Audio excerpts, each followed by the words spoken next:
Hey, hello, howdy, how you doing? Releasing back in 2010, Road of the Dead took the Flash games community by storm. If you don't know, Road of the Dead is a racing game with survival elements where you drive through a quarantined city, running over barriers, random pedestrians, and zombies while you attempt to escape the city. There are 4 game modes at the start: The Great Escape, Highway to Hell, no, not the AC/DC song, Dead on Time, and Police State. Normally, I'd spend some time going through each of these, but today I'm just going to focus on The Great Escape, which is the primary game mode. Something that really made Road of the Dead stand out to its audience was the fact that it wasn't meant to be beaten once and put aside. You can earn RP from blowing shit up, running over soldiers and zombies, or completing game modes, which you can then spend on upgrades. These upgrades include vehicle upgrades and character boosts like body armor and your firearm damage. Evans City is the first zone of the game. It's pretty simple and features the core components such as abandoned vehicles, civilians running around like they just heard the Spy Kids 3 got a reboot, and the zombies, which are pretty easy to dodge. For some reason, you have access to the military's comms during your little weekend drive through the city, and that serves to tell the story of what's happening as you make your escape, as well as providing you with tips as to what the game will be throwing at you. It's also worth noting that the radio dial below the speedometer shows you how much further you need to go until you reach the next zone, with you being the red line and the next zone being the frequency spike. It's something I didn't notice until I was almost finished with the playthrough, so I wanted to point that out right away for anyone who's as stupid as me.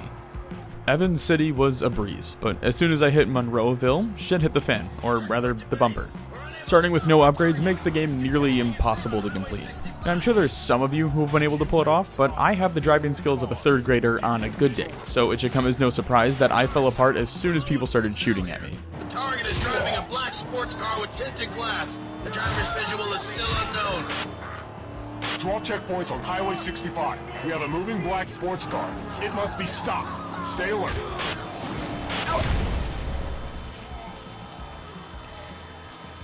On the bright side, your car is fully repaired when you restart from the last checkpoint, so it's entirely possible to brute force your way to victory, which is totally not at all what I did. Anyway, eventually the military starts putting up fencing to stop you, which implied I was getting close to a new checkpoint.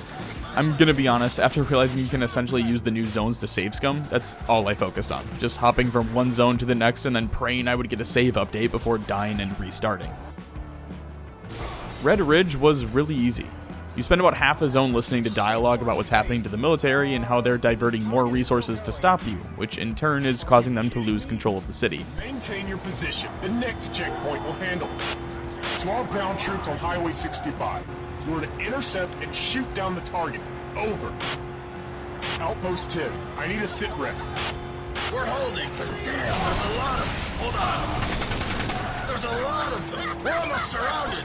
If they cover our east front, we're in trouble. Hang in there. Outpost 7, what's your status? We were overrun minutes ago. We're still on the move to South Square Park to make a stand there. We're killing them, but more keep coming. Roger that. Don't lose South Square Park. Over. The new mechanic introduced here is the fact that the soldiers will now move to engage you. It just slightly ups the difficulty without having to introduce a brand new feature every zone. Like I said earlier though, I didn't realize how close I was to the next zone since I wasn't staring at the little progress icon under the speedometer, so I ended up dying literal seconds away from saving, which looking back, well, it happens a lot more.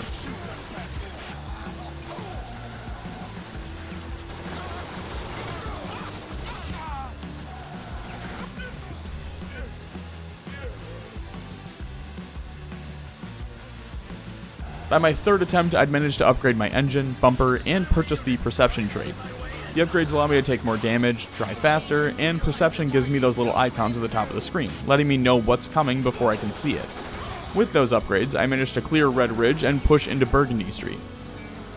This is where Road of the Dead introduced what I would say is the most difficult component of the game. The mechanic has a prior history of disorderly conduct. Nothing special. He's a freaking nobody. He's obviously trying to reach the tunnel to exit the city. We can't let that happen. Nobody gets out of the quarantined area. Face the Highway 65 personnel. Use spike strips to stop them. Over. Spike strips. Oh, and they move, so yeah.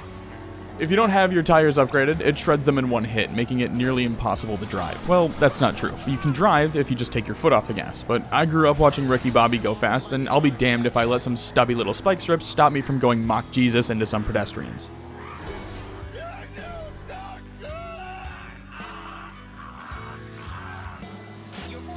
Central City is pure chaos. Not only do you have people running around, zombies jumping on your car, G.I. Joe's task force shooting at you, but now you have to deal with Apache helicopters. It feels more like you're playing as Ryan Gosling in the movie Drive, but instead of a heist, the set is more like driving through Kuwait instead of the zombie apocalypse. At first, I didn't know what to do. I simply waited a few seconds and then smashed the spacebar to Tokyo drift to the other side of the road before the heli would start shooting, and I figured I just needed to wait it out.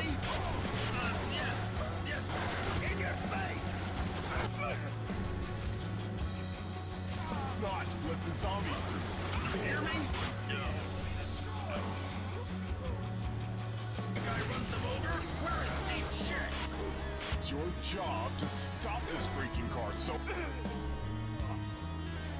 Well, after, 10 attempts at this, I realized that you can actually line it up with the road signs, and after getting 3 hits, it'll fly away for a few minutes. This worked in theory, but in practice, it was much more difficult to pull off, and I didn't even notice that I'd made it all the way to Chinatown before finally dying and death cycling again.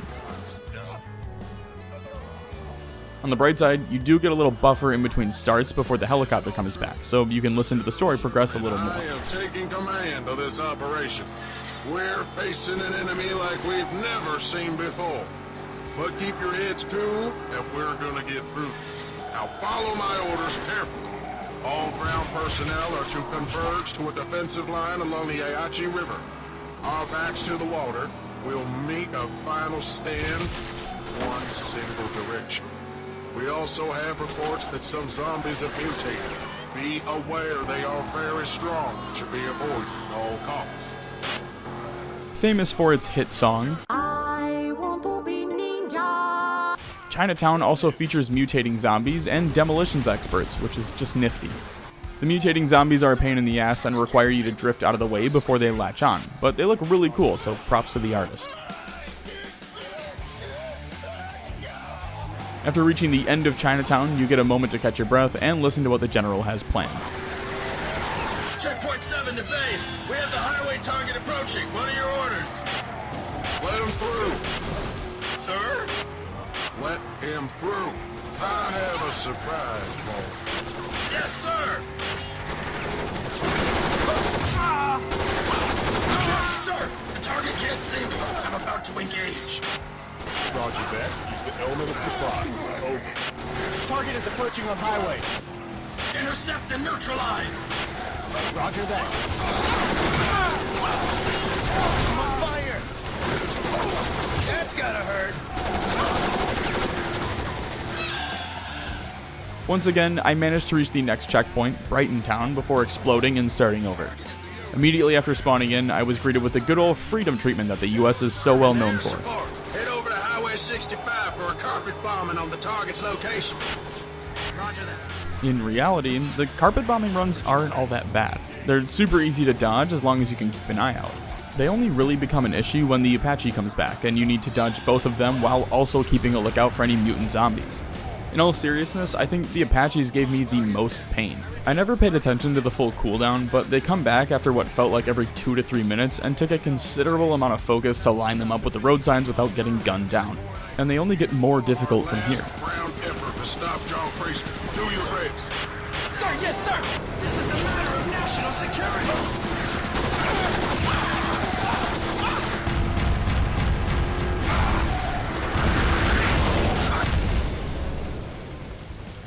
Target hit, but not...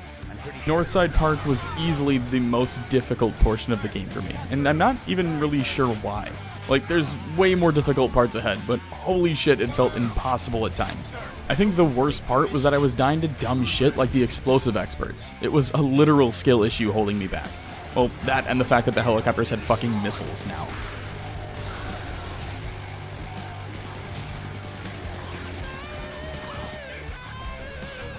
After spending a solid 30 minutes of my life that I'll never get back, I finally managed to push into West Ridge, before immediately getting shot back to the start.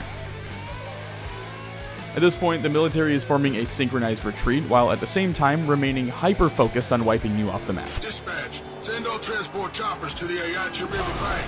We're evacuating the area. Yes, sir. Phantom Eagle, what is your position? Phantom Eagle to base. I'm currently at 64.7 and 32.4, heading to 79, over. Roger that. Maintain current course. Over. Sir, we're at the Ayachi River. There are literally millions of Zedheads slowly coming our way, but we're holding out for now. I see the transports coming. Hold position. Don't start evacuating until all the transports have landed. We'll need a synchronized retreat. Yes, sir! The difficulty continues to ramp up here in the form of overcrowding the highway. With the carpet bombs and heli attacks, there's tons of burning wreckage littered throughout the highway, along with the increased zombie spawns, carpet bombing runs, and military soldiers still shooting at you instead of the zombies. I should have mentioned this earlier, but it's also really cool to see the scenery change around you as you progress to these different zones. What starts out as a smoky city with a few fires has fully transformed into Detroit, Michigan. As you reach the end of West Ridge, you'll get another quip from the General, officially moving you into the final zone. Air-to-ground missile. Affirmative. Over. Hellfire to base. We've taken heavy damage. Retreating for emergency landing. Sherman to Phantom Eagle. We have the President's approval. You are go for the drop. I repeat, you are go for the drop. Affirmative. Nuclear head armed, ready to drop. Heading to target, over. Sir, all transports are on ground. We're evacuating the riverbank. Roger that. Do it fast. We're pulling out now. Here you're given 2 minutes to reach the tunnel and escape the city before someone finishes their kill streaks and ends the game early. There's some very well written dialogue here that I wanted to include in the video, so I'm just going to shut up and you can experience it with me.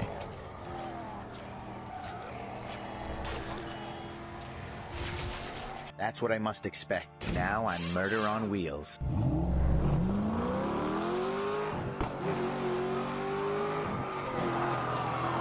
Phantom Eagle to base, approaching the drop zone.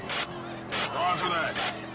Unit 16 to base. We're currently holed up in the shopping mall. Can we get a transport out of here? Unit 16. Your transport will be there in 5 minutes. Just keep those people safe until then. Sir, there's a lot of civilian and personnel on ground in the city. We can't do this. We can, and we are gonna do this. If this virus, or whatever it is, spreads, we could lose the whole country, the entire world. They will be a fair sacrifice. Over. Checkpoint 9 to base. We missed our transport and are heading to the Ayachi River on foot. We'll be there in about 10 minutes. Good man. You make me proud. Carry on. Phantom Eagle to base. Target in sight. God forgive us.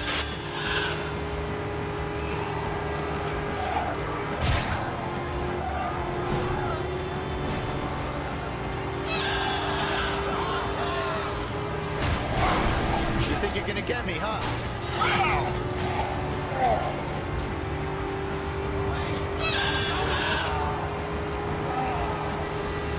Take that!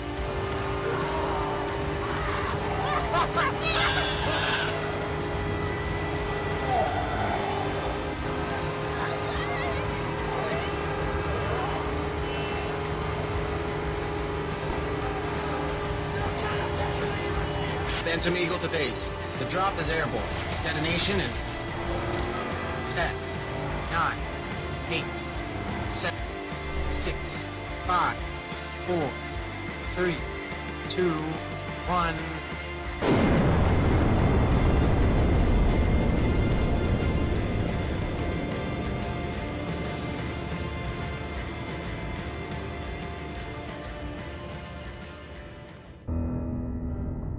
Detonation confirmed.